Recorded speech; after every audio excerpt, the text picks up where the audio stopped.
पूजा नमो सिद्धते पदेशो साधुभ्य निपाणवके वरजाडकप्पं पाणास्यासे सुवायिदप्पं स्वयं जीनानं शरणं पुहाणं नमामि नित्यं जगप्पहाणं बोधागादं सुपदपदवी नीरपुराभिरामं जीवाहिंसा विरणलहरी संगमागाहदेहं चूलावेलं मुरुगमुनि संकुलं दूरपारं सारमीयागमनलिं सादरं साधु सेवे अर्हद्वक्त्रप्रसूतं कणदररचितं द्वादशाङ्गं विशालं चित्रं भवद्वयुक्तं मुनिगणवृषभै धारितं बुद्धिमतिमोक्षाग्रद्वारभूतं व्रतचरणफलं विनयभावप्रदीपं भक्त्या नित्यं प्रपद्ये श्रुतमहमखिलं सर्वलोकैकसारं जिनजोजनभूमि वाणीनो विस्तार प्रभु अर्थ प्रकाशे रचना गढ़धरसार सौ आगम सुरता छेदी जे गतिचार प्रभु वचन वखाणी लइए भवनो पार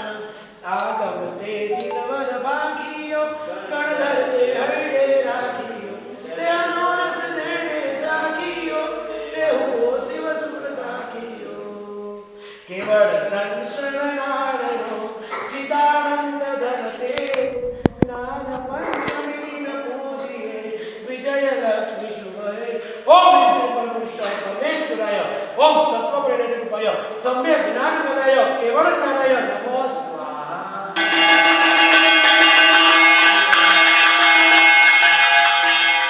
चार नमस्ते पदार पांचवी वार्षिक पूजा अंतिम ત્યારબાદ આપણે અષ્ટપ્રકારની પૂજા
એ શેના માટે?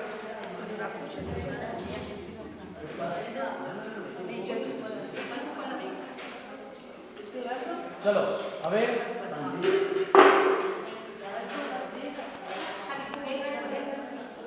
સાદું લાગશે એક બી ચાલશે જો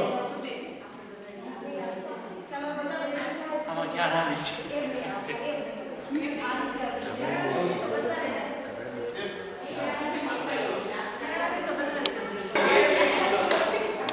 હવે જે અષ્ટોત્તરીના લાભાર્થી છે તે પૂજા કરવા. નમો રચિતાચાર્ય પદ્યાય સર્વ સાધુભ્ય શ્રુત સે સદ્ધાટિક રહે શ્રદ્ધા સે વ્રત સાર व्रत से शिव सुख जट मिले सौ सुत जगदाधार ओम ह्रीं श्रीं तत्व परिणतिरूपाय सम्यक ज्ञान पदाय जलम यजम हे स्वाहा.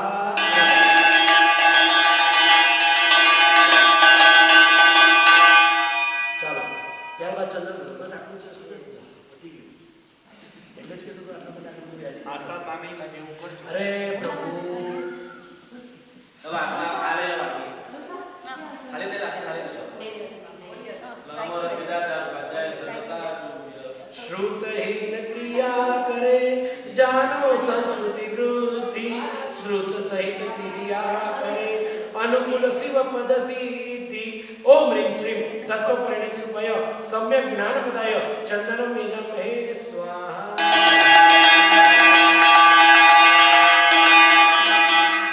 છાટના કરો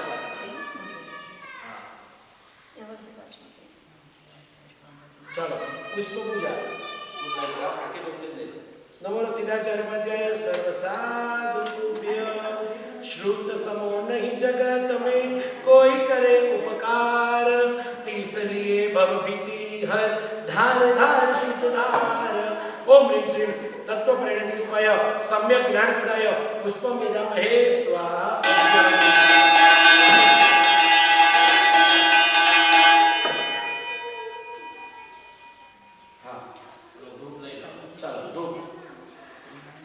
एक नानो दीपक प्रज्वलित करજો. બધા સુધી આ ઉપર કાઢી દો હવે સારા ઠંડુ છે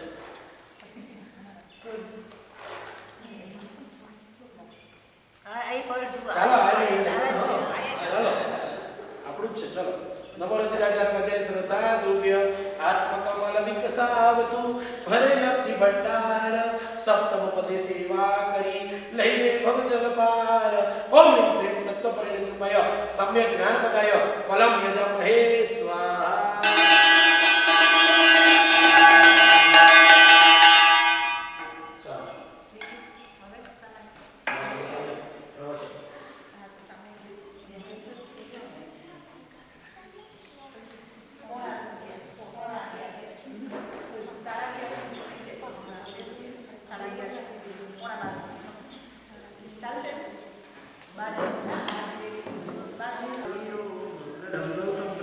मंगलम स्थूल भद्राद्या जय धर्मोस्तु मंगलम.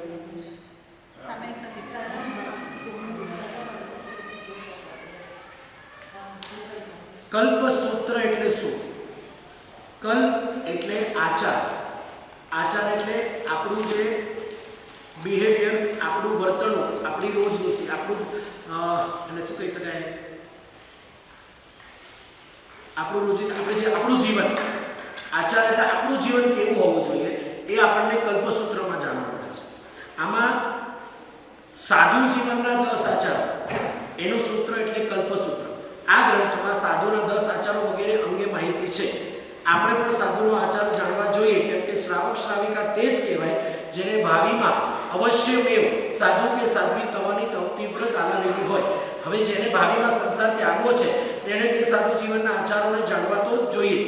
આપણે દીક્ષા નથી લીધી કે નથી લઈ શકવાના, આ જન્મમાં કદાચ લેવાના કોઈ ભાવ પણ નથી, પણ આપણે હૃદયમાં એવા ભાવ જરૂર રાખવાના કે ગમે ત્યારે મારે જીવનમાં એક વખત તો દીક્ષા લેવી છે.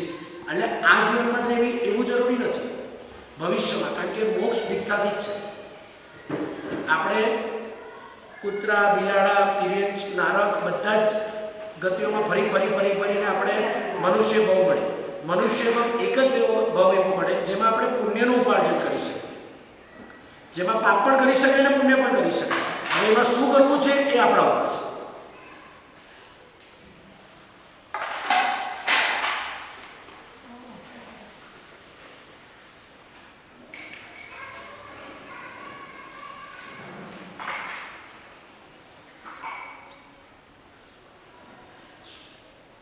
આપણા મહાવીર સ્વામી ભગવાનના સમયના સાધુઓ, અને સાધુઓ શ્રાવકમાંથી જ બને એટલે શ્રાવક શ્રાવિકા અને સાધુ સાધ્વીજી, એમનો સ્વભાવ હોય છે જડ અને વક્ર. જડ અને વક્ર કેમ કે આપણને કોઈ વસ્તુ કહે ને તો આપણને એમાં સીધું આર્ગ્યુમેન્ટ આવે છે. એક જૈન ભાઈની વાત છે. ભાઈને તિથિના દિવસે લીલોતરી ન ખવાય એવી ખબર છે. સાંભળજો, તિથિના દિવસે લીલોતરી ન ખવાય એવી ખબર છે. એકવાર મહાત્મા ગોચરી આવ્યા. દિવસ હતો 14નો, કેરીનો રસ હતો. ભાઈએ વરાવવા માટે વિનંતી કરી કે સાહેબ કેરીનો રસ છે, લાવ આપો. મુનિ ભગવંતે કીધું આજે તો 14 છે, કેરી ના વપરાય. સાહેબજી તિથિએ તો લીલોતરી બંધ હોય, આ તો પીળોતરી છે. આપણે આર્ગ્યુ કરીએ કે લીંબુ કેમ ના વપરાય, પાકા કેળા કેમ, કેળા તો પીળા આવે. એ આર્ગ્યુ એટલે કરીએ છીએ કે આપણો સ્વભાવ જડ અને વક્ર છે. એ આપણો એટલે મહાવીર સ્વામી ભગવાનના શાસનના દરેક શ્રાવક શ્રાવિકા. એ ભાઈની બુદ્ધિની જડતાના કારણે કેરીને લીલોતરી ન સમજી શક્યા. ભાગ્યશાળી તમામ ફ્રૂટ, લીંબુ, ટામેટા બધું જ લીલોતરી કહેવાય. સાહેબજી અત્યાર સુધી કોઈ આવું નથી કર્યું, આપ આવું નવું ક્યાંથી લાવે? આપણને કોઈ સમજાવે તો બી આપણો પાછળ એમાં પ્રશ્ન ઉઠે કે અત્યાર સુધી તો આવું નહોતું, હવે પાછું ક્યાંથી આવ્યું? અમે તો વર્ષોથી વાપરીએ છીએ. હૃદયની વક્રતા હોવાથી ભૂલ સ્વીકારવા માટે તૈયાર નથી થતા. અમે કરીએ છીએ તે બરાબર એવું જ માને છે. આ જ રીતે ટામેટાની લીલોતરી, ટામેટાની લીલોતરી નહીં પણ લાલોતરી, અને લીંબુને પીળોતરી કહેનારા પણ છે.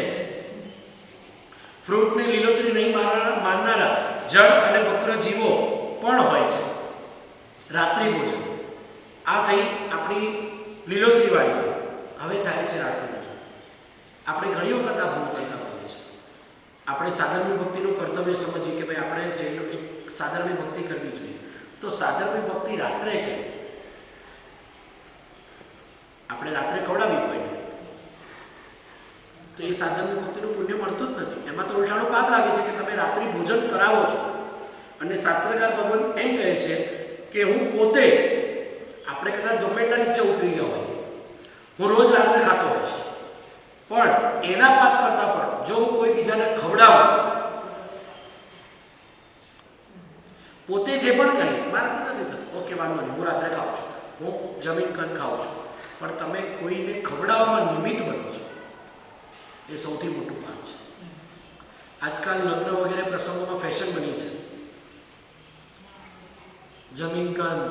ઇવન અમુક જૈનોના લગ્ન પ્રસંગમાં દારૂની મિજબાની હોય છે.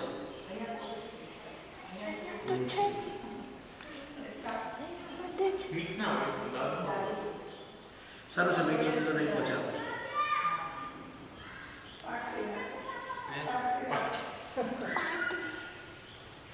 મહોત્સવ ચાલતો હતો. નિષ્ણાવર્તી મુનિવરને ખબર પડી કે રસોડામાં રાત્રિ ભોજન થાય છે.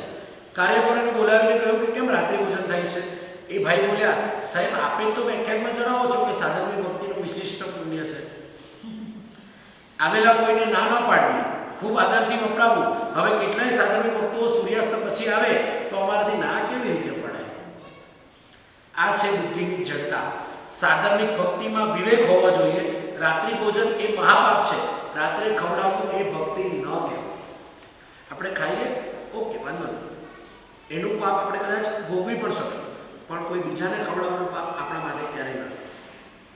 હવે આપણે ખાવાનું આપણે કોઈને એમ નથી કહેતા કે બંધ કરો, તમે જમીન કદ ખાઓ છો વાંધો નહીં, જ્યારે ઈચ્છા થાય ત્યારે બંધ કરજો, પણ બીજાને ખવડાવવાનું એટલીસ્ટ આપણે અવોઇડ કરવું જોઈએ વગર જરૂરિયાત. બીજી ઘણી આઈટમો હોય છે જે આપણે ખવડાવી શકતા હોય છે. તો રાતે તમે જૈન મેન્યુ કરો તો એ પાપ. રાત્રિ ભોજન જ મહાપાપ છે. અને એમાં સાંભળો, હું પર્સનલી કોઈને કરું, મારો પર્સનલ પ્રસંગ હોય એ વસ્તુ પણ અલગ થઈ જાય, પણ સંઘના રસોડે, સંઘના રસોડે તો ક્યારેય પણ રાત્રિ ભોજન ના થાય. તમે પર્સનલ સમજો કે પારસભાઈ પર્સનલ પ્રસંગ છે એ વસ્તુ પણ અલગ છે. ઓછું થાય કરતાં ભલે થાય પણ એ તમને પર્સનલી લાગે. જ્યારે સંઘ કરે ને તો એનો પાપ આખા સંઘના માટે છે. જેટલા લોકો સંઘના મેમ્બર છે, જેટલા લોકો આમાં ડોનેટ કર્યું છે, એ બધાને એનો પાપ લાગશે. દિવાળીની તો એ રાત્રે થતું મારે ત્યાં પણ થાય છે સંઘ, બધા જ થાય છે, પણ દિવસમાં. તમે રાત્રે બધા બિઝી હો છો, રાત્રે ફ્રી હો છો, તો સન્ડે પ્લાન. હું એ જ કહું છું કે આવા પ્રસંગો સન્ડે પર લઈ જાઓ. કેમ કેમ 7-8 પ્રોગ્રામ એટલે 7-8 પ્રોગ્રામ એમાં જમીન ખંડ હોય. ઓકે, તો આપણે એક સ્ટેપ તો વધી શકીએ. કદાચ રાત્રિ ભોજન એ આપણી મજબૂરી છે કે કદાચ રાત્રે પણ જમીન ખંડ સંઘના રસોડે જમાડવા ઉચિત લાગે છે. એટલે હવે આપણે શું કરીએ કે આ વર્ષે ઓઆઈએલ લેશે, બરાબર? એટલે આમ સબકમિટી થઈ ગઈ. લાસ્ટ યર મહિલા મંડળી લીધી. પ્રશ્ન અલગ છે કારણ કે આને પણ એમાં મેં તમને ફોનમાં એ પણ કહ્યું. યસ, હા, પર્સનલ કરે એ વસ્તુ અલગ છે.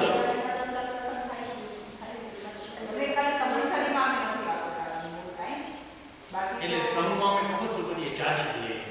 મારા 3 ચાર્જી, મનુષ્યના 3 ચાર્જી. એટલે ફાળો છે ને એ જ્ઞાતિનો ના હોય, ડોનેશન હોય. લાઈફ ડોનેશન આપે, અમે બધા ભરીએ. ઓકે, એટલે એ જમણવારમાં સંઘના પૈસા નથી વપરાતા. બને ત્યાં સુધી અમે ના વાપરીએ. હા, લગભગ નથી તો એ સંઘને ના લાગે ને.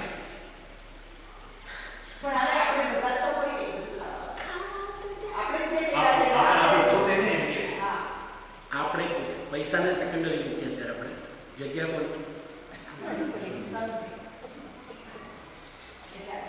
મારી જગ્યા પર મારા ઘરે કોઈ બીજું ભલે આવીને નોનવેજ બનાવે, જગ્યા આપણી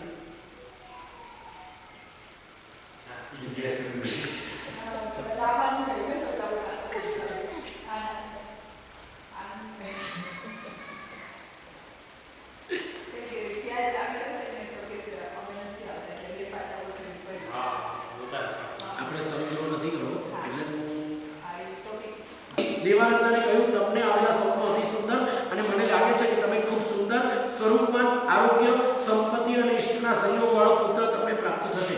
થનાર પુત્ર ભવિષ્યમાં અજોડ શક્તિ વગેરેને ધરાવનારો હશે. આ સાંભળીને માતા હર્ષવિભોર બની ગઈ. તેના રોમાંચ ખાડા થઈ ગયા. તે બોલી, આપ જેવું કહો છો તેમ જ બનો. મરીચીના ભાવમાં બાંધેલું નિકાચી એટલે કે નીચ ગોત્ર કર્મ ઘણું બધું ખપી ગયું હતું, પણ હજી તે ભોગવવાનું બાકી હતું. તેના વિપાક રૂપે ભગવાનનો આત્મા દેવાનંદના ગર્ભ તરીકે 82 દિવસ સુધી રહ્યો. પ્રભુએ પોતાના ત્રીજા ભાવમાં એટલે કે મરીચીના ભાવમાં, મરીચી એટલે આપણા પહેલા ભગવાન આદિનાથ દાદા, એમના દીકરા ભરત ચક્રવર્તી અને ભરત ચક્રવર્તીના પુત્ર મરીચી. એ જીવ મહાવીર ભગવાનનો જ આત્મા હતો. એક ત્રીજો ભાવ હતો પ્રભુનો, એમાં પ્રભુએ નીચ ગોત્ર કર્મ બાંધ્યું હતું. નીચ ગોત્ર કર્મ મીન્સ તમે તમારા લાઈક હું મારા ફેમિલી ઉપર, મારા કુટુંબ ઉપર પ્રાઉડ કરું છું. લાઈક મારા જેવું ફેમિલી કોઈનું નહીં.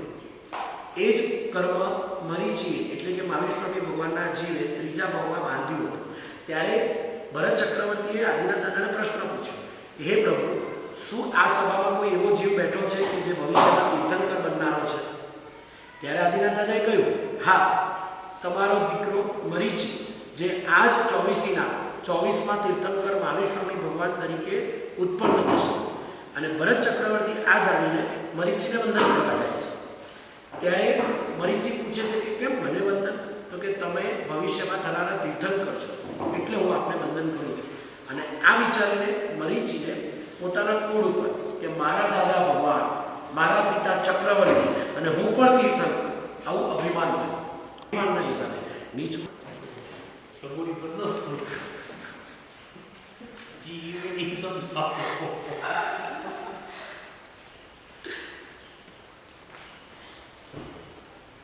આ કયો આરો છે? 5. 5. પહેલો આરો 4 કોડાકોડી સાગર પવનનો, બીજો આરો 3 કોડાકોડી સાગર પવનનો, ત્રીજો આરો 2 કોડાકોડી સાગર પવનનો, ચોથો આરો 42,000 વર્ષ ઓછા એવા 1 કોડાકોડી સાગર પવનનો, પાંચમો આરો 21,000 વર્ષનો છે અને છઠ્ઠો આરો 21,000 વર્ષનો છે. આમ 6 આરા થઈને કુલ 10 કોડાકોડી સાગર પવન ટોટલ અવસરપીઢી કાળની અવધિ થાય. અત્યારે આ પાંચમો આરો ચાલે છે. ભગવાન મહાવીર દેવ ચોથા આરાને પૂર્ણ થવાને 75 વર્ષ અને 8.5 માસ બાકી હતા ત્યારે જન્મ્યા હતા. ભગવાન મહાવીર દેવનું આયુષ્ય 72 વર્ષનું હતું. તેથી ચોથા આરાના 3 વર્ષ અને 8.5 માસ બાકી રહ્યા હતા ત્યારે ભગવાન નિર્વાણ પામ્યા. આમ ભગવાનનો જન્મ અને નિર્વાણ ચોથા આરામાં થયા. હાલ ભારત ક્ષેત્રમાં અવસરપીઢી કાળ ચાલી રહ્યો છે એટલે આયુષ્ય, ઊંચાઈ, બુદ્ધિ વગેરે ઘટતા જાય છે. આપણી એજ પણ આજથી કદાચ આપણે એમ જોઈએ કે જેને આપણે હજી પણ એમ કહેવાય કે જે બહુ હજી જે 100 વર્ષ જીવે છે કે આને તો પાક્કું સાચું લોહી સાચું ઘી ખાધું છે, સાચું ખાધું છે. અને આપણી ઉંમર ધીરે ધીરે ઘટતી જાય છે. હવે કોઈ 50 પ્લસ પણ જીવી લે ને કે હવે તો જે જીવી બોનસ છે. હવે એની જનરેશનમાં એવી રીતે અમારી જનરેશન એટલે અત્યારે મનુષ્યનું આયુષ્ય 60-70 વર્ષનું એવરેજ ગણાય છે. પણ છઠ્ઠા આરામાં તો વધુમાં વધુ 20 વર્ષનું આયુષ્ય રહેશે. એટલે એ તો 21,000 વર્ષ પડશે. હા, પણ અત્યારે હવે પાંચમા આરાને 21,000 પૂર્ણ નથી બાકી. કેટલા આપણું જીવન નીકળી જશે. આપણે એની આપણે અમુક ચર્ચા એમ નથી કરતા તો 10,000 વર્ષ પછી નીકળીને સોપાન પેઢી નહીં જાય. આપણે આમાં કેટલા ભાવ વધી જશે આપણા બહુ પછી જ્ઞાન એટલે આ કળિયુગ કે આને હા કળિયુગ હજી સ્ટાર્ટ થયો છે. જીવો ભયંકર થવાનો છે. ત્રીજો ભાવ જે મરીચીનો, જે મેં તમને અત્યારે સંક્ષિપ્તમાં કહ્યો, ત્રીજો ભાવ વધુ મહત્વનો છે. કેમ? આ જ ભાવમાં પ્રભુએ કર્મનું બંધન કર્યું હતું. એનું આપણે લઈએ છીએ. પહેલાં બીજા જે અમુક ભાવો છે એ આપણે વિવરણ નથી લેતા. આ ત્રીજો ભાવ વધુ મહત્વનો છે. પહેલા ભાવમાં પ્રકાશ પ્રાપ્ત થયો, સંવેદનું બીજારોપણ થયું, પણ તેને પુષ્ટિ મળે તે પહેલા 2 અઘટિત ઘટના બની. મરીચીના ભાવમાં 2 વસ્તુનો મોહ જાગ્યો. પહેલો શરીરનો મોહ અને બીજો શિષ્યનો મોહ. શરીરના મોહથી ચારિત્ર ગુમાવ્યું, શિષ્યના મોહથી સમ્યક્ત્વ ગુમાવ્યું. મરીચી ભરત ચક્રવર્તીના પુત્ર હતા. આમ મરીચી ભગવાન આદિનાથના પૌત્ર હતા. ભગવાનનું સમવસ્ત્રણ જોઈને મરીચી સંસારથી વિરક્ત બન્યા અને ભગવાન આદિનાથ પાસે દીક્ષા લીધી. તેઓ 11 અંગ ભણ્યા. શરીર મોહથી ત્રિદંડી બન્યા. એક વખત એવો પ્રસંગ બન્યો કે કાળનો ઉનાળો તપતો હતો, તાપ સખત હતો, ઊની લૂ વાતી હતી. ત્યારે મરીચી મુનિના શરીરે અશાતા થઈ. તે વખતે તેમને દુર્ધ્યાન થયું કે આ વેશ આપણાથી જીરવાશે નહીં. આવું કઠોર જીવન મારાથી ટકાવવું માટે મુશ્કેલ છે. પોતાની સુખશીલતાને પોષવા માટે મરીચીએ ત્રિદંડી સંન્યાસીનો વેશ ધારણ કરવા માટે આ પ્રમાણે વિચાર્યું કે મન, વચન, કાયારૂપી આ 3 દંડથી મુનિઓ વિરક્ત છે, પણ હું 3 દંડથી યુક્ત છું. માટે તેના પ્રતીક તરીકે હું ત્રિદંડ રાખીશ. મુનિઓ અંદરથી ક્રોધ, માન, માયા, લોભ વગેરે મૂંઢ છે. હું તો કષાયો ઉપર વિજય મેળવવા માટે અશક્ત છું. માટે શસ્ત્ર વગેરે મુંડન કરાવીશ. એવી રીતે એમણે નવો વેશ આખો ક્રિએટ કર્યો હતો. મરીચી દીક્ષા લીધી, એના પછી દીક્ષા ન પાડી શક્યા, એટલા માટે કરીને એમણે ત્રિદંડી વેશ કર્યો, જે અત્યારે આપણે ભગવો વેશ કહી શકાય. આપણી ભાષામાં કદાચ અત્યારે જોવો હોય ને તો સ્વામિનારાયણ સંપ્રદાયના જે સાધુ છે ને એ ત્રિદંડી વેશ કહેવાય. જેમને બધી જ રીતની સુખ સુવિધાઓ મળે છે, they can go by flight, they can use easily mobile, AC and all. જે વસ્તુ આપણે વાપરી શકીએ એ બધી વસ્તુ એ લોકો વાપરે છે. એ ત્રિદંડી વેશની શરૂઆત ત્યાંથી થઈ.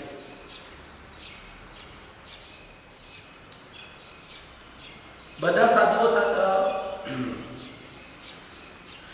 સાધુઓ સાથે રહેતો હતો અને વિહાર કરતો હતો. સાધુઓ કરતા ભિન્ન વેશ જોઈને લોકો તેમને પૂછતા કે તમે કોણ છો? તમે આ બધા સાધુઓ સાથે રહો છો તો તેમના જેવા આચાર વિચાર કેમ નથી રાખતા? ત્યારે મરીચી કહેતા, ભાઈ, સાધુપણું હું માણી શકતો નથી. બાકી સાચા ભગવાન તો ઋષભદેવ જ છે અને એમના સાધુઓ જ સાચા છે. જે કોઈ આત્મા મરીચીથી પ્રતિબોધ પામે તે બધાને ભગવાન આદિનાથ પાસે જ પ્રવચન લેવા એ મોકલતો. આટલું ચોક્કસ કે શરીરની મમતાથી મરીચીએ પોતાનું સાધુપણું ગુમાવ્યું, પણ સાચા સાધુપણાનો તે પક્ષપાતી હતો. એમણે સાધુપણું કદાચ દીક્ષા પાડી લીધી, પણ તેઓ અંદરથી જાણતા હતા કે સાચું તો આ જ છે, હું જે કરું છું એ ખોટું છે. આપણે જૈનત્વ કદાચ અત્યારે જે કરી રહ્યા છીએ ભલે કરવું પડતું હોય કે કદાચ મનથી કરીએ, પણ એનો આનંદ નહીં કરવો. એક અફસોસ તો હોવો જોઈએ કે સારું કરવું તો જોઈએ, આપણે નથી કરી શકતા.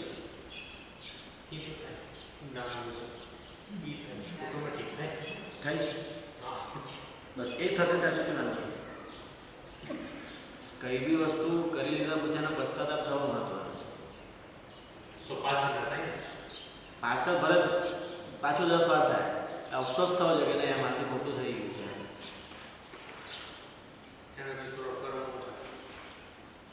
કરમ તો જે લાગવાના છે એ લાગવાના જ છે, પણ પશ્ચાતાપ બહુ મહત્વનો છે. ના આપણે એ મોજને મોજમાં જ રહીએ તો પછી એનો કંઈ મતલબ નહીં. 27મો ભાવ પ્રભુવીરનું નીચ ગોત્રનો ઉદય. ત્રિલોક ગુરુ ભગવાન મહાવીર સ્વામીનો આત્મા દેવાનંદાની કુક્ષીમાં આવ્યો એટલે ઇન્દ્રે વિચાર કર્યો કે આવું શા માટે બન્યું. એનું સમાધાન તેને શોધી કાઢ્યું કે મરીચીના ત્રીજા ભાવમાં જે કુલબદ્ધ કર્યો હતો એમને આવો નીચ ગોત્ર કર્મનો બંધ થયો. એનું પરિણામ આ આવ્યું છે. અહીં નીચ ગોત્ર કર્મના અર્થ માછી, માર, કસાઈ વગેરે એકાંતે અધમ ગોત્ર લેવાનો નથી. નીચ એટલે અમુકની અપેક્ષાએ નીચો. કોઈકની અપેક્ષાએ કોઈક નીચો હોય તો કોઈકની અપેક્ષાએ કોઈ ઊંચો પણ હોય. ક્ષત્રિયોની અપેક્ષાએ બ્રાહ્મણ નિમ્નતરના કહેવાય, છતાં શૂદ્રો વગેરેની અપેક્ષાએ તેઓ ઊંચા જ છે. ઇન્દ્ર વિચાર કરે છે કે ગર્ભ તરીકે દેવાનંદાની કુક્ષીમાં 82 દિવસો પસાર થઈ ગયા છે. આ સ્થિતિનો મને ઉપયોગ કરતા મુકતા ખ્યાલ આવ્યો કે હવે મારી ફરજ છે કે તે આત્મા જન્મ લે તે પહેલા જ તેને યોગ્ય સ્થળે મૂકી દઉં. આ સમયે જ્ઞાનથી ક્ષત્રિય કુળની શોધ કરતા તેમણે ઇન્દ્રે ક્ષત્રિય કુંડ ગ્રામમાં ત્રિશલા દેવીને જોયા. તેની કુક્ષીમાં ગર્ભને ગોઠવી દેવાનું ઇન્દ્રને ઉચિત લાગ્યું. બ્રાહ્મણ કુંડ ગ્રામમાં દેવાનંદા રહેતા હતા અને ક્ષત્રિય કુંડ ગ્રામમાં ત્રિશલા દેવી રહેતા હતા. જેમ પ્રભુએ નીચ ગોત્ર કરવા માંગ્યું તો તેઓ બ્રાહ્મણમાં હતા, એવી જ રીતે દેવાનંદા માતાએ પણ કર્મનો બંધ કર્યો એટલે એમની કુક્ષીમાં આવેલો તીર્થંકરનો આત્મા પણ એમની પાસેથી જતો રહે છે. એ પણ એમનું જ કર્મ હતું. દેવાનંદા અને ત્રિશલાના સંબંધમાં અહીં જે ઘટના બને છે તેનું બીજ એમના પૂર્વભાવમાં એટલે કે જે વખતે દેવાનંદા જેઠાણી હતા અને ત્રિશલા દેરાણી હતા એ વખતે પડેલો હતો. જેઠાણી તરીકે દેવાનંદા દેરાણી ઉપર વધુ પડતો અધિકાર ચલાવતા. એક વખત જેઠાણીએ દેરાણીનો સુંદર હાર ચોર્યો. એ હારના ઘાટ ગળામાં ફેરવીને નવો હાર બનાવ્યો અને તે પહેરવા લાગી. દેરાણીને આ અંગે બધી ખબર પડી તો તે કાંઈ પણ બોલી નહીં, ગંભીર બનીને બધી જ વાત મનમાં રાખી. કાલાંતરે જેઠાણી મૃત્યુ પથારીએ પડ્યા હતા ત્યારે હાર ચોર્યાનો પશ્ચાતાપ થયો. તેને થયું મારી દેરાણી તો દેવી જેવી છે, આ હાર તેનો છે છતાંય પણ એક શબ્દ પણ આજ સુધી એને ઉચ્ચાર્યો નથી. મેં કેટલો ઠપકો આપ્યો હશે પણ તેણે શાંતિથી સહન કર્યો છે, તે ખરેખર દેવી છે. આવા પશ્ચાતાપથી જેઠાણીના ઘણા ખરા કર્મો ખલાસ થઈ ગયા. થોડા ઘણા કર્મો બાકી રહ્યા. આમ જે હારની ચોરી કરી હતી તેનાથી દેવાનંદાના ગર્ભની ચોરી થઈ. એમણે એમની દેરાણીનો હાથ ચોરાવ્યો અને એ જ દેરાણી બીજા ભાવમાં ત્રિશલા માતા બન્યા અને એમણે ભગવાન તરીકે જે પધાર્યા મહાવીર સ્વામી ભગવાનનો જીવ એ દેવાનંદાની કુક્ષીમાંથી ત્રિશલા માતાની કુક્ષીમાં છે. એટલે કર્મ બેવનું હતું. દેવાનંદા માતાનું પણ હતું અને પ્રભુવીરનું પણ હતું. અને આપણે કહી શકાય કર્મ હેઝ નો કરપ્શન. કર્મ કોઈને નથી છોડતું, ભલે વીર હોય કે આપણે હોય.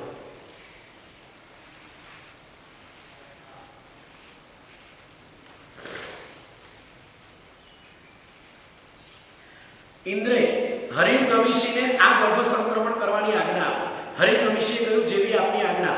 જ્યારે દેવાનંદાની કુક્ષીમાંથી ગર્ભ સંક્રમણ થયું ત્યારે તેને થાય છે કે જાણે પોતાના સ્વપ્નો ત્રિશલા દેવી હરી રહી છે. ખરેખર ત્રિશલા દેવી તે 14 સ્વપ્ન જ હરી રહી હતી. હવે દેવાનંદાને આવેલા 14 સ્વપ્નો ત્રિશલા દેવીને આવવા લાગ્યા. ત્રિશલા માતાએ 14 સ્વપ્નો જોયા પછી તે સૂતા નહીં પણ સ્વપ્નોની મનમાં ધારણા કરી પછી પથારીમાંથી ઉઠીને રાજહંસીની જેમ ગંભીર ગતિએ પોતાના પતિ સિદ્ધાર્થ રાજા પાસે આવ્યા. ત્રિશલા માતા અહીંથી ત્યાં પતિ સિદ્ધાર્થ રાજા પાસે ગયા. આ વાક્યમાં પણ આર્ય દેશની ગૃહસ્થ અવસ્થાનું એક મહાન પાસું છુપાયેલું છે. એ છે કે પતિ પત્ની હંમેશા સાથે સૂવું ન જોઈએ. પતિ પત્ની હંમેશા માટે સાથે ન સૂવું જોઈએ. તેમના શયનખંડ અલગ રહેવા જોઈએ. દેદાશા ઉચ્ચ કોટીનું શ્રાવક જીવન ગાળતા. તેમના પુત્ર હતા પેતળશા. અત્યારે પણ આપણે પેતળશા મંત્રી જોડે પેતળશા, જાંજરશા.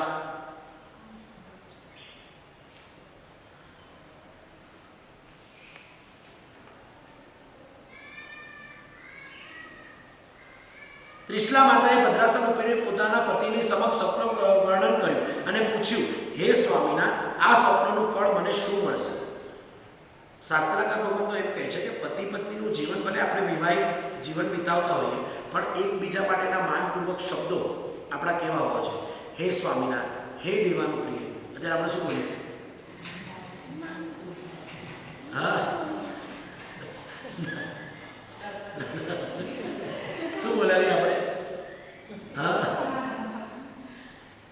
એ સાંભળે છે અહીંયા. અને એવું નથી, શાસ્ત્રકાર ભગવાન તો ક્યારે એવું નથી કહેતા કે માત્ર સ્ત્રીઓએ જ માન આપવું જોઈએ. પુરુષોએ પણ એ જ માનપૂર્વક વાચક શબ્દોથી બોલાવા જોઈએ.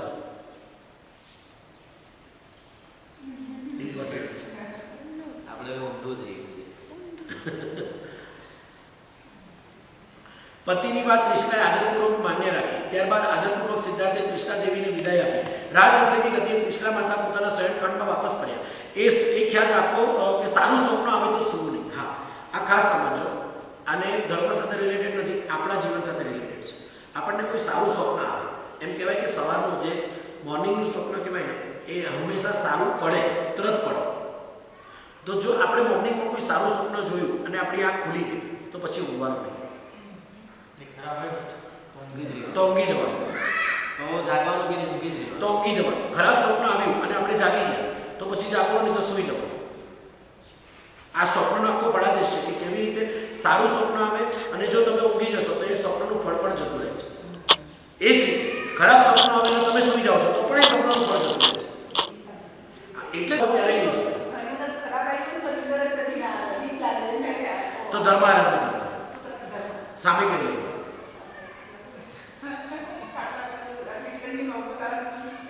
એટલે કઈ બી નૌકા લેવા કઈ બી કરવાનું, પણ જાગી નહીં જવાનું.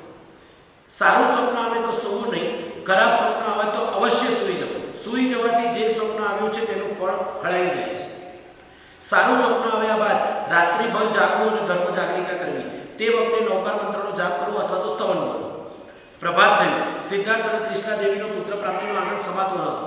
રાજાએ કૌટુંબિક માણસો એટલે આપણા સગાવાલા બધાને બોલાવીને સમાચાર આપ્યા કે અમને આવા સ્વપ્નો આવ્યા છે. પછી હવે સિદ્ધાર્થ મહારાજા વ્યાયામશાળામાં પ્રવેશ કરે છે. અત્યારે જીમ નતા, વ્યાયામશાળા. અહીં એટલું જણાવવું જરૂરી છે કે આર્યવ્રતમાં મોક્ષને જ સાચો સાધ્ય પુરુષાર્થ ગણવામાં આવ્યો છે. તેને સિદ્ધ કરવા માટે અત્યંત જરૂરી કેટલાક ગુણોમાં નિર્વિકારિતાનું સ્થાન છે. આ નિર્વિકારિતાને સિદ્ધ કરવા માટે કેટલાક મુમુક્ષોને વ્યાયામ સાધક બની જતું હોય છે. આથી વ્યાયામને પ્રાધાન્ય આપવામાં આવ્યું છે. તેથી બ્રહ્મચર્ય સહજ બને છે. શક્તિનું ઉદ્ધરીકરણ કરવા માટે યોગાસન, પ્રાણાયામ વગેરે વ્યાયામની આવશ્યકતા અને અગત્ય માનવામાં આવી છે.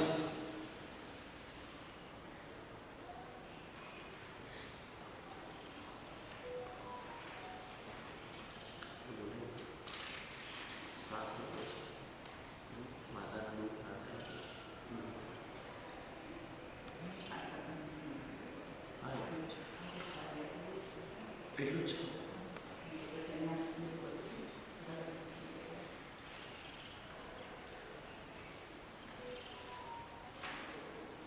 ખાલી એ જાણવું છે કે ડ્રીમ્સ કેમ આવે છે એ નથી જાણવું. એટલે ઈ તો મહાવીર ભગવાનના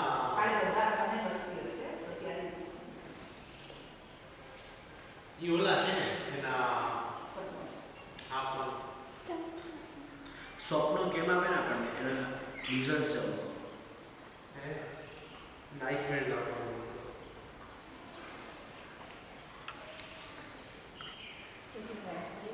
માતૃભક્તિ. ચાલો એ પછી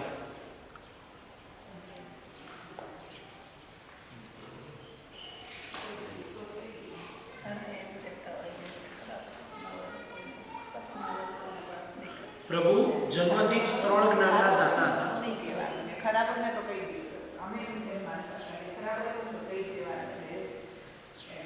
હવે ખરાબ આવે એટલે એના નિરાકરણ માટે જ મેં પૂછ્યું કે જાણવું છે પણ હવે અત્યારે સમય નથી તો જવા દઈએ છીએ. એ બહુ ઇન્ટરેસ્ટિંગ ટોપિક છે. કેટલો ટાઈમ લાગશે? ના એમાં ટાઈમ લાગશે. ડેથમાં અહીં આવશે કે આજે સાંજે ને આપણે આજે તો મૃત્યુ કેટલી વાર ચાલશે? સામેવાળાના મોઢા જોઈને ચલાવીશ. હા એટલે આપણે કીધું ને 8:30 થી 9:30. પણ કોઈ ટાઈમસર આવતું જ નથી. આજે તો વહેલો ટાઈમ છે ને આપણો 7:30. પણ હંમેશા અડધી કલાક વહેલું જ કહેવાનું. હા તો આપણે વહેલું કહેવાનું. ટાઈમ તો તમારે જ આપવાનો છે. મનીષભાઈ કહી રહ્યા સાત વાગે અમે તો અહીંયા જ છીએ. હા કઈ રીતે? આપણામાં એમ કહેવાય કે કોઈ ગર્ભવતી સ્ત્રી હોય, એટલે પ્રેગ્નેન્ટ લેડી, એણે કેવી રીતે પોતાના ગર્ભનું પાલન કરવું જોઈએ એની પણ સમજ આમાં છે. એ સમજાવો. ના, એ તમારે સમજવાનો મતલબ નહીં. ના મારી બેન છે ને એટલે કહેવા. હા તો એને હું એ જ કહેવા માંગુ છું, પણ એ થોડુંક લાંબુ છે, અત્યારે સમય જ નથી. ગર્ભ પરિપાલન ત્રિશલા માતાએ કેવી રીતે આમાં હા હા આપણે બંને લેશું. સોમવારે લઈ લેશે. પછી સોમવારે ઘરે એમાંથી પોતાની રીતે વાંચી આવા બધા ટોપિક આપણે બંને લેશું. એમાં ગર્ભવતી સ્ત્રીએ શું ખાવું જોઈએ, કેવું ખાવું જોઈએ, કેવી રીતે ચાલવું જોઈએ, કેવી રીતે બેસવું જોઈએ, શું કરવું જોઈએ, શું ન કરવું જોઈએ, બધું જ લખેલું છે. હા, ડૉક્ટર જે કહે છે ને એ એના કરતાં પહેલાં મહાવીર સ્વામી ભગવાને કીધેલું છે બધું. એ ઘરના ઉપચારો બધા સારા છે. તમે આપો તો ફોટો પાડો. આજે તમને આજ આપી દઈશ. આ રાખી શકાશે. આજે હું વાંચી શકું, તમે વાંચી શકો. મંગળસૂત્ર હજી સુધી ઇંગ્લિશમાં બનાવ્યું નથી. પણ બહુ આસ્તે. ના પણ આપણે ટ્રાન્સલેટ કરી દેવાનું ને મોબાઈલમાં. હા ફોટો પાડીને ઇંગ્લિશ થઈ જાય ને. ગુલેરી આપણી પાસે એક કોપી છે હિરેન્દ્ર પાસે. આની છે આવો લાવ્યો હતો ને હા મેં જ પણ કીધું. વાંચે કે ના વાંચે મારા ઘરમાં મંદિરે રાખી હા રાખી શકો. તમારે આ બ્રાન્ચ જોઈતી હોય ને તો આ બંને તમે પરચેસ કરી શકો છો. ઇંગ્લિશ. ગુજરાતી છે. હા ઇંગ્લિશમાં હજી સુધી કલ્પસૂત્ર બનાવ્યું નથી. પણ તમારે વાંચવું ત્યારે તમે ફોટો પાડીને એટલે જો તમને એવું ઈચ્છા હોય કે આપણે આનું ટ્રાન્સલેટ કરીને ઇંગ્લિશ બનાવીએ છીએ, યુ કેન ડુ ઇટ. મજાક નથી કરતો, આ જરૂરિયાત છે. આઈ એમ નોટ, મતલબ હું મજાક નથી કરતો, હું સિરિયસલી કહું છું. આપણે તમે પ્રૂફ ફિટ કરી દે. હા, એ તો થઈ જશે. ઓકે, હવે શોર્ટમાં લઈએ પ્રભુના જન્મ પહેલાંનું. જ્યારથી પ્રભુ ગર્ભમાં આવ્યા તો ત્રિશલા માતાને હરખ હતો. હવે અવધિજ્ઞાન એટલે હવે ગર્ભ અંદર ચાલે એટલે માતાને થોડું પેઇન થાય. હવે પ્રભુ વીર જન્મથી જ 3 જ્ઞાતા હતા: મતિ જ્ઞાન, શુદ્ધ જ્ઞાન અને અવધિ જ્ઞાન. પોતાના અવધિ જ્ઞાનના પ્રતાપે પ્રભુએ જોયું કે મારા હલનચલનના કારણે માતાને કેટલું દુઃખ થતું હશે, એટલે એ દુઃખ ન થાય એના માટે કરીને પ્રભુએ પોતાને સ્ટોપ કરી દીધું, હલનચલન બંધ કરી દીધું. અને આ તરફ થયું એવું કે માતાને એવી શંકા ગઈ કે શું મારો ઘર કોઈએ લઈ લીધો છે? મારો ઘર કેમ અત્યાર સુધી તો આમ કરતો હતો, હવે કેમ નથી કરતો? એટલે આમાં માતા અંદર શોકમગ્ન થાય. ત્યારે પ્રભુ એમ કહે છે કે શું કર્મની વિચિત્રતા છે. મારું માતા માટે કરેલું સારું પગલું પણ, માતૃભક્તિ માટે કરેલું સારું પગલું પણ એમના માટે દુઃખનું કારણ બન્યું. એમ કરીને પ્રભુ પછી પોતાને લેશ થોડુંક શરીર હલાવે છે અને માતાને એમ થાય છે કે હા, મારું ઘર સુરક્ષિત છે. અને માતૃભક્તિ એમ કહેવાય ને કે પુત્રના લક્ષણ પારણામાં, પુત્રના લક્ષણ પારણામાં એ કહેવત છે. એ જ રીતે પ્રભુને જે નાનપણથી માતૃ પ્રત્યેની ભક્તિ હતી, એ એમને જે દીક્ષા લેવી હતી ત્યારે પણ એમને માતા પિતાની ભક્તિના કારણે પોતે 30 વર્ષ સુધી સંસારમાં રહ્યા, કે જ્યાં સુધી મારા માતા પિતા છે ત્યાં સુધી મારે દીક્ષા નહીં લેવી. આખી એમની દીક્ષાના ભાવ ત્યાં એમને ખબર હતી કે મારે તીર્થંકર બનવાનું છે, આમ છે, પણ એમણે કે નહીં, માતા પિતાને એમ ના થવું જોઈએ કે મારું ઘર મને છોડીને જતો રહે. એટલે આટલી ઉત્કૃષ્ટ માતૃ પિતૃની ભક્તિ પણ આપણને પરમાત્મા એવા નથી મળ્યા કે જે આપણને જીવન શીખવાડે છે, જે આપણને પૂજા શીખવાડે, ધર્મ શીખવાડે. માતા પિતા પ્રત્યેનો આદર, પતિ પત્ની પ્રત્યેનો આદર, ગર્ભવતીનું જીવન, વ્યાયામ, એક રાજા કેવા હોવો જોઈએ, આ બધું જ જ્ઞાન આપણને પરમાત્મા આપીને ગયા છે. પણ આપણી પાસે સમય નથી. અને આ ગ્રંથ એવું નથી કે આપણે ખાલી ભવિષ્યમાં જ વાંચી શકીએ. આ ગુજરાતીમાં છે, તમે આરામથી તમે વર્ષમાં ગમે ત્યારે એક બુક તરીકે તમે આને ઇઝીલી રીડ કરશો ને, બહુ ફાયદાકારક છે.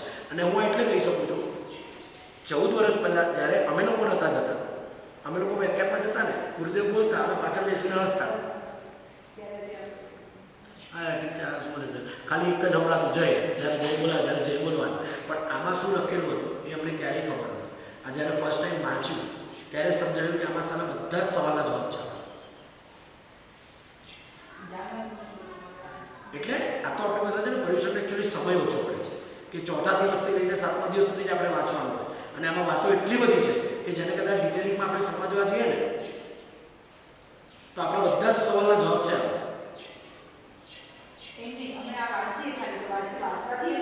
તમે એને આ પણ બધું ઈઝી ગુજરાતીમાં જ લખેલું છે. વિવેચન જ લખેલું છે. જો સમજો હવે શ્લોક બેઝમાં હોય ને તણમ ફણમ સમણ સમ તો નહીં સમજ પડે પણ ગુજરાતીમાં લખેલું હોય કે આવું કરીએ તો આમ થાય તો આ સમજ પડે કે ન પડે? એ જ લેંગ્વેજ છે. અમે જે બોલીએ છીએ એ જ લેંગ્વેજ રિટર્ન છે. સિમ્પલ લેંગ્વેજ છે. એટલે એકચ્યુઅલી આ મોડું કલ્પસૂત્ર નથી. સાંભળજો આ મોડું કલ્પસૂત્ર નથી. આ કલ્પસૂત્રનું વિવેચન છે. કલ્પસૂત્ર મૂળ તો પ્રાકૃતમાં લખેલું છે. જે વાંચવાનો અધિકાર માત્ર ગુરુ ભગવંતોને છે અને એમાં પણ બધા ગુરુ ભગવંતોને ના વાંચી શકે.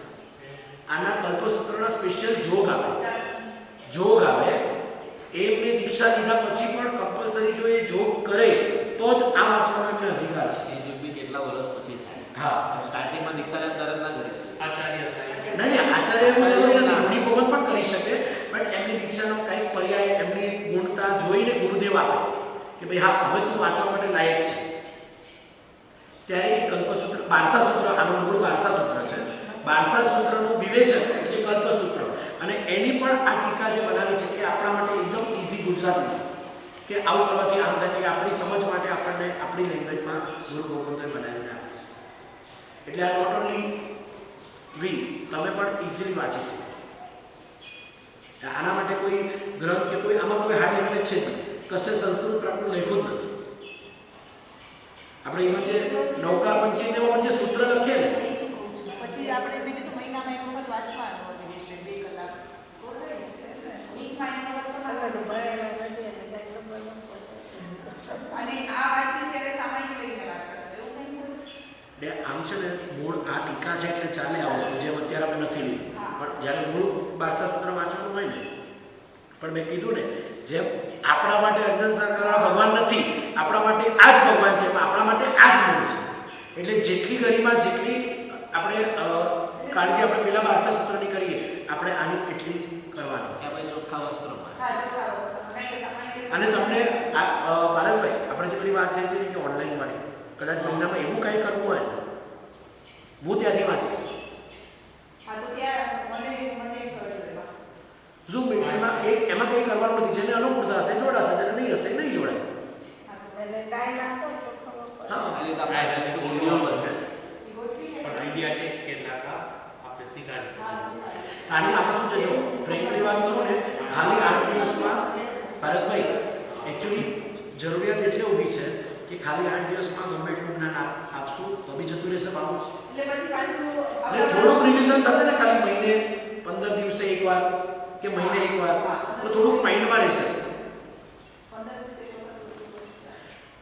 આવતીકાલે આપણે પ્રભુનો જન્મ જોઈશું.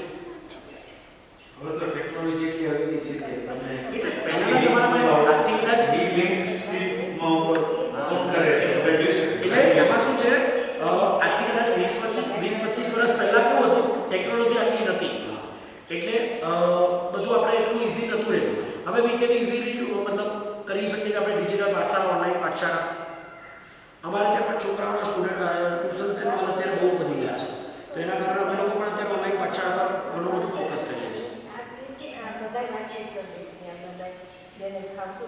ગુજરાતી ના આવડતું હોય ફોટો પાડીને ટ્રાન્સલેટ કરે. નહીં આવડતું હોય કે ટ્રાન્સલેટ કરી શકે. હવે તો બધી ફેસિલિટી આવડે છે. ગુજરાતીમાં જ ભણ્યા છે, ઇંગ્લિશ નથી જાણવા આવડતું. બધા આવે છે. નીનાબેનને તમારી વાત કરી. એક લાઇબ્રેરીમાં છે ને નીલાબેન કરીને. હા, ઓકે. તો એમને તમારી સાથે કઈ નહીં કરી લઈએ. પૂછજો નીચે. હા, એ કહેતા હતા જ્યારે આપણે 18 અભિષેક કરીને દેવદેવીનો ટાઈમ 16મો 15મો તો સાથે લઈ લે. એક બે અભિષેક એને આવે છે દેવદેવી. આપણે એમબી કરવાનું જ છે. આપણે આપણે લઈએ છીએ ને આપણા બેનો છે આપણે તો 18 લેવાના છે. હવે અહીંયા કેવી રીતે આપણે કરશું? બે તીકડા છે તો એક આ સાઈડ રાખીએ, એક ઓલી ના સાઈડ રાખીએ. પોઈન્ટ ભગવાનનું હોય છે. હા પાછળના કરવાના. તો સોમતીના દાદા હા આ એમને એક બાજુ રાખો. એક બાજુ તો આપણે કરવાનું છે. તો તીકડા કોને રાખી? એક તો સોમતીના દાદા એક આ ભગવાન. અને એક આ ભગવાન ને બીજા બધા સ્ટૂલ. હા થાળી મળે થાળીની અંદર. ઈ તો બધા દીકરી છે, બધા થાળી લઈને આવે. ના થાળી છે. ઓકે. આ કોઈ લઈને આવે તો બી ઠીક છે, ના લાવે તો આપણે પાસે છે. એમ. આપણે છે ને તમે એવું થશે સપોર્ટ કરી વાત બેવ થયેલા વચ્ચે રાખો. કારણ કે આગળ જે 18 વિશે હું ગોઠવશું ને ઈ ક્યાં ગોઠવવું છે? કેવી રીતે જરાક આપણે આગળ તીકડાની આગળ આપણે સ્કૂલા ટેબલ સ્કૂલા છે એની ઉપર એ હા એ છે ને લાઈન સર તમે કહો છો આ હાઈટ હોય તો વધારે સારું. શું થઈ જાય? આ હાઈટના ટેબલ છે ને ઈ હાઈટના તો એક જ હશે. બે છે લગભગ. એટલે પાછળ વાળા બી છે ને. અહીંયા ભગવાન કાલે આપણે છે ને બેવ તીકડા વચ્ચે જ રાખશું. હા સોમતીના દાદા અને સપ્તેશ્વર બાજુના દાદા બંને ત્રિગ્રા અહીંયા વચ્ચે રહેશે. એમની આગળ છે ને